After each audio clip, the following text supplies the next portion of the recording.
guys, welcome back to my channel. I hope you're doing well. Today we're going to be doing another story time and I'm going to be telling you about my X Factor experience when I auditioned for the X Factor and got through to Bootcamp, and this was back in 2011, so we're talking quite a long time ago now. We're talking almost 10 years ago, about 10 years ago, something like that. And it all started, basically someone I know sent off a video audition for me on my behalf. It was without my knowledge, so I had no idea. And the X Factor is something that I never really wanted to do before. I knew that it wasn't really for me because of all the kind of fakeness, and where it's not really based on talent, it's more based on like entertainment, and that's fair enough if that's the show that it wants to be, but it's not really the show. That it wasn't serious enough for me really, so didn't really want to do it, but someone sent it off anyway. In 2011 there was the opportunity to send off a video audition instead of doing the initial first audition, because you've got to do about 2 or 3 auditions before you even get to do the audition. So technically you've got to audition to audition, and basically someone sent that video off. I ended up getting through the first round. So because I got through the first stage, even though that stage was kind of unbeknown to me until I'd got through. I got the email through saying that I'd got through based on this audition. I was kind of like, well, I might as well kind of just go along with it anyway, as soon as I got through. So then I had to do another audition, which was with the producers, and that was I think that was probably a month or 2 after the first audition, which was the video audition. I was quite nervous, and I was dubious as to whether what was going to happen and whether it was just going to be a waste of my day. But I went along with it anyway, and I ended up getting through. At first they actually said no, and I left the room, and then they called me back into the room and they said, well, actually we've changed our minds, and they put me through. So that was a little bit weird.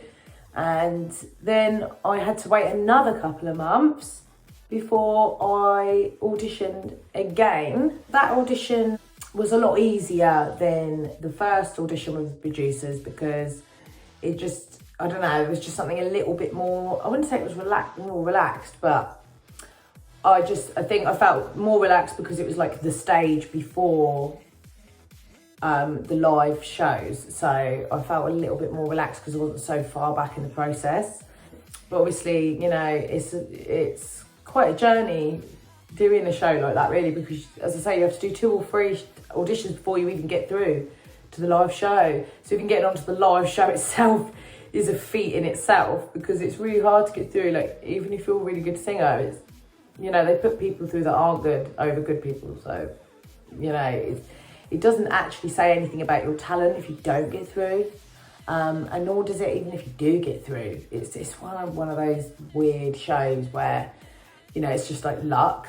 If you go in at the right time on the right date and you're what they're looking for, then you'll get through. And if not, then you won't. It's got nothing to do with whether you're good or not. And I kind of established that before I'd even gone on the show. So I done that audition, and they don't actually tell you straight away if you got through on that one. So it was like a nervous waiting game for another, I think it was another couple of months I had to wait. And obviously by this stage I was kind of thinking, well, I didn't really mind either way. I just done it to go along with it because I got through on that initial audition. I just thought I'd just go along with it to see what would happen and to see how far I would get. I was quite nervous for the live audition, but I just kind of put it back. I just put it to the back of my head because obviously I didn't even know if I was through yet or anything like that. So we had to wait again to see if we'd got through to the live shows, which was like really nerve-wracking waiting game, really, especially particularly when it was like getting nearer to the time that I was going to find out, because not because I was like worried about not getting through, but I was kind of worried if I did get through, I was nervous about what I was going to have to go through next, and the whole process with the live shows and everything. I'd never done that before. I've done lots of live performances and theatre performances and, you know, all different stuff, but I'd never done a live audition on a TV show before. So it's quite a nerve-wracking experience. When you're being judged, you know, it's nerve-wracking. I waited and waited and waited, and eventually I got a phone call telling me that I did, in fact, get through. I just kind of thought, well, you know, I might as well, again, just go along with it and see how far I get with this, you know. I was a little bit more nervous at this point because obviously I knew for a fact that I was going to be going on the live show, and this was quite scary prospect, really, you know, something I've never done before. I was quite nervous about it. So again, it was another waiting game. They talked about coming around to film, me getting ready for it, and just like filming my home life and everything, and filming me, as I say, getting ready to go to the audition and all of this sort of stuff. And they kind of played on the fact that I was an Amy Winehouse tribute. They really kept playing on that fact, and I did notice that they was playing on that fact quite a lot during the conversation, asking me quite a lot of questions about that. So it did make me kind of wonder if they were going to kind of use that rather than my individual talent. But, you know, I answered the questions. I went along with the questions they asked. And tragically, that same year, Amy Winehouse died, which of course was extremely sad. But I did notice that that kind of coincided with them not being so keen on filming. Well, I say not being so keen, they stopped contacting me about filming in my house and filming me getting ready and all of that sort of stuff. And that taken in mind with the fact that they kept kind of playing on the fact that I was an Amy Winehouse tribute beforehand and all of this, and they were really kind of going in heavy on that side of things. And then they stopped even contacting me about coming round and filming and things like that after she died. It did kind of make me think that that was what they mainly wanted me there for, because obviously when she died, it would have been in bad taste at that time. It would have been way too soon to get someone like me on there who's done Amy Winehouse tribute and really make a play on that fact that I'm an Amy Winehouse tribute. It would have been so distasteful. So they, you know, again, I just kind of thought, well, I might as well still go along with it. But I was beginning to become a little bit suspicious and dubious as to, you know, how things were going to go based on that, really. The audition day came. I got up really early. I think it was like 5 o'clock in the morning, left at like 5:30 in the morning. And we got there at, do you know what, I don't even know what time we got there. I can't even remember. When we arrived, we got taken straight over to like some producers and things like that. And I noticed that there was some people queuing up ready to watch the auditions.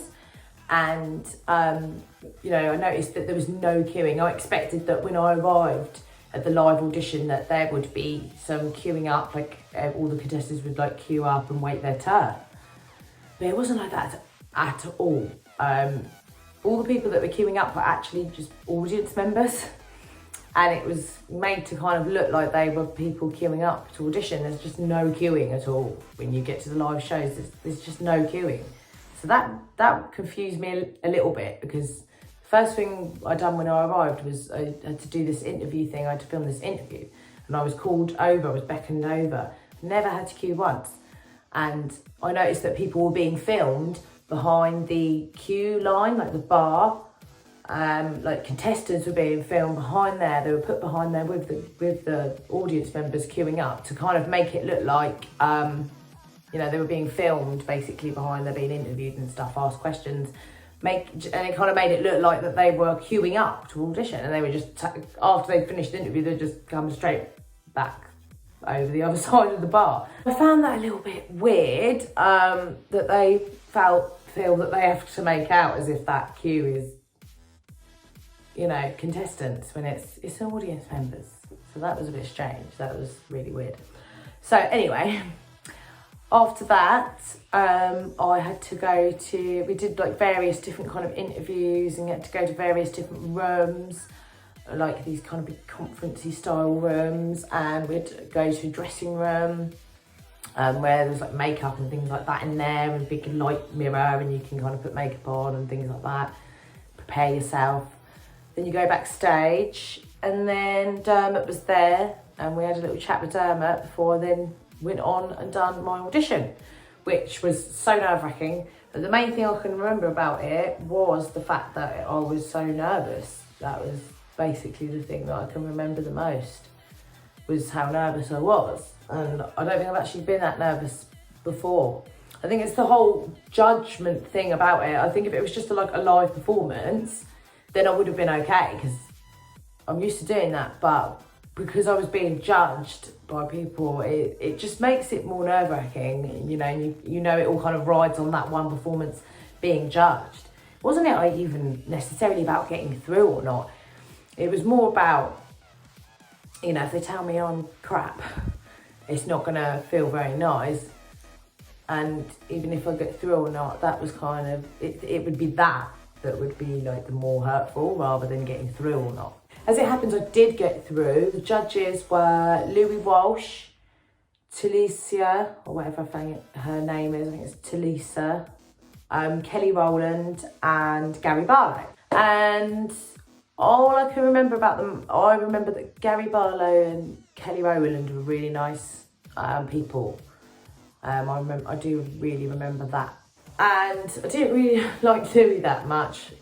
I never really liked him that much. I don't think he really liked me that much, but he still said yes. So, you know, whatever. Another thing that did bother me as well about the audition process was, and mainly like the live process, was when you're being interviewed, I was kind of being told what to say. I wasn't allowed to kind of give my own answer, my own natural answer, what I would give. You're just kind of briefed on, oh, you need to say this. When we ask you this, you need to say this. And it just kind of felt a little, it was just all really fake. And that's an aspect that I didn't like about it at all, is the fakeness, and it made me feel really uncomfortable, but having to like put on this pretend kind of version of me, because they were telling me I had to say certain things rather than just come out with my natural answer. As I say, I just kind of went along with what they were doing just to see what happened, really. And as it happened, I did get through, and I had to then wait again another about 2 months before I went to boot camp. And, you know, at this point I was kind of feeling quite chuffed about the fact that I'd got through amongst all those people, because, you know, thousands and thousands of people auditioned for the X Factor, and only like 182 or something got through to boot camp out of all those thousands and thousands of people, and I was amongst that 182. So, you know, I felt quite chuffed at that.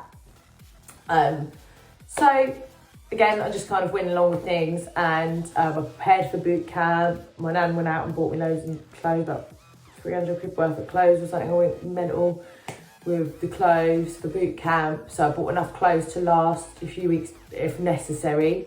Obviously didn't know how long I was going to be there or anything like that. I just didn't even know where it was going to be or anything, but I was just kind of thought, gotta make the most of this to see how far it goes, see what happens. But I was still really nervous at the prospect of doing something that, you know, wasn't really naturally. I mean, I felt kind of a little bit uncomfortable with doing something like that, where it was kind of so fake and false, and having to keep up with that.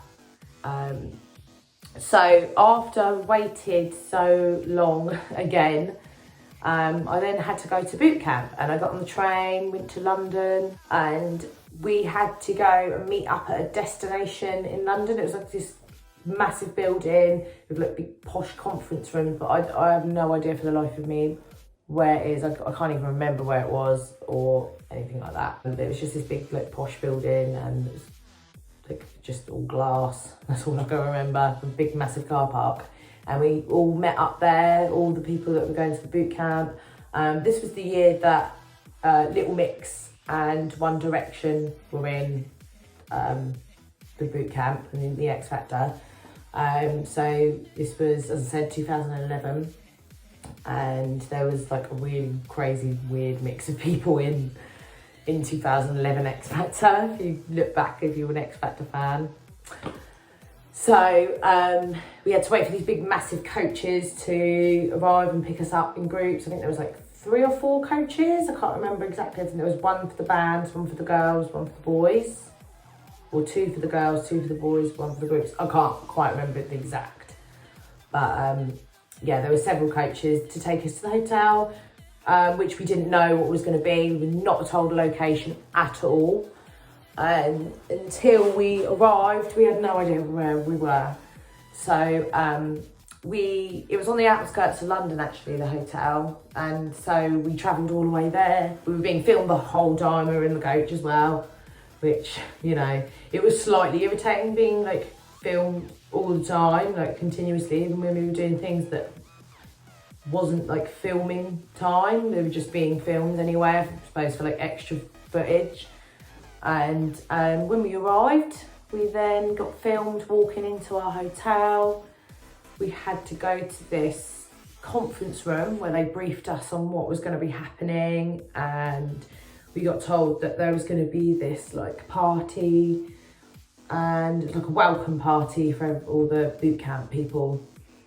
And we went to the party, and I shared a room with a girl actually, and like we got on quite well. She kind of became my like little friend while I was there. So we went to this party, and there was like an ice bar, jacuzzis outside.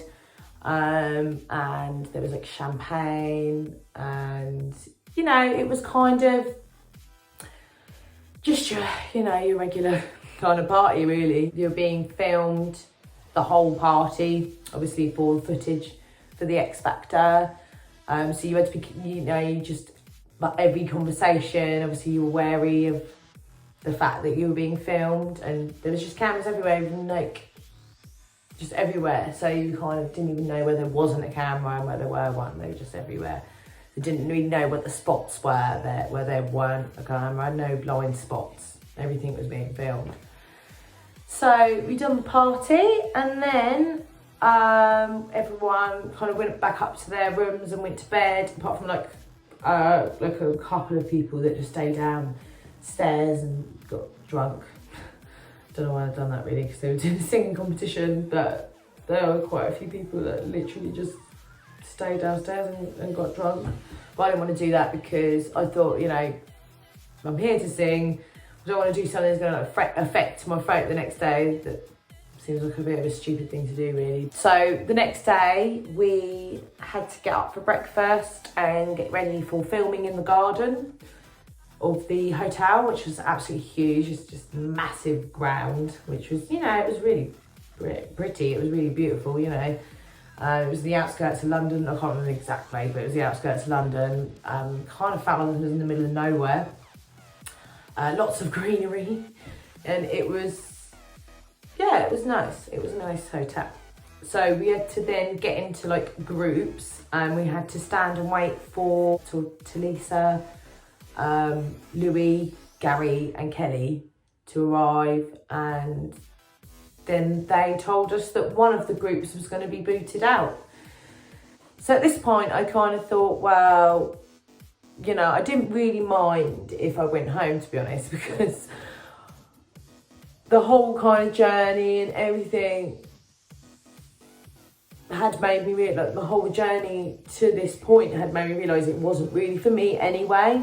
And, so I was kind of content in the knowledge that I'd given it a go anyway. And as I said, it wasn't really for me in the first place. And the fakery, I'd had enough of it. So I was kind of feeling half relieved that potentially I might be going home. At the same time, I kind of would have been okay to stay longer. I was on the fence with that. I was just like, okay, let's just see what happens here. So we had the 3 groups, and I noticed in my group there was some really good singers. I couldn't really work out who was going to be kicked out because there was some really, really good singers in my group. There were some good singers and some really, really good singers in the other group. And there were some not so good singers in my group and some not so good singers in the other groups as well. So it was really, really hard to tell who was going to go. So anyway, so yeah, when they arrived, they told us that we were going to get kicked out. And it turned out it was my group that got kicked out before we even got a chance to sing anything in boot camp, which, you know, was a little bit strange. I still find it a bit weird why they've done that, because they'd obviously already made the decision that we weren't going to be going through further than that. So it kind of just felt like, why did they waste our time going all the way to boot camp, going through all that party, not even singing, getting up, going for the breakfast, waiting outside just to be told to go home again. It just kind of seemed a little bit stupid, really, the whole thing. So, you know, that bit was clearly just based on, it was purely for entertainment, and that's just showbiz for you, ladies and gentlemen. As I say, you know, at that point I was actually quite pleased, really, and relieved, and like immediately called my mum and told her, and we were being filmed. I was being filmed calling my mum. That part was actually on telly. Me calling my mum and speaking to my mum down the phone about the fact that, you know, we'd been kicked out without even getting a chance to sing anything. It would have been nice to have got a chance to sing at least once in boot camp, but at least I got to boot camp, and at least I know that it wasn't really for me. At least I had the chance to do the whole thing, get up to that point in the show, get to the boot camp, to know what it feels like to do it, and to know that it's not really for me. I mean, I guess if I'd never had a go ever, there would maybe be part of me that would be wishing I had. But I've done it now, and I know it's not really for me at all. It's the fakery behind it that I just can't take. And, you know, there's too many kind of not good people they put through it on purpose just for entertainment. So they like exploit people, which I don't like. And when I got home, I felt relief, really, that, you know, I was home and I was safe, and, you know, I'd had my experience and moved on to the next thing. So that was my X Factor experience, and I hope you enjoyed listening to my little story about it. If you liked the video, please like and subscribe to my channel. I would really appreciate it. And then I can bring you some more videos. So thank you so much for watching, and I'll see you again soon. Bye.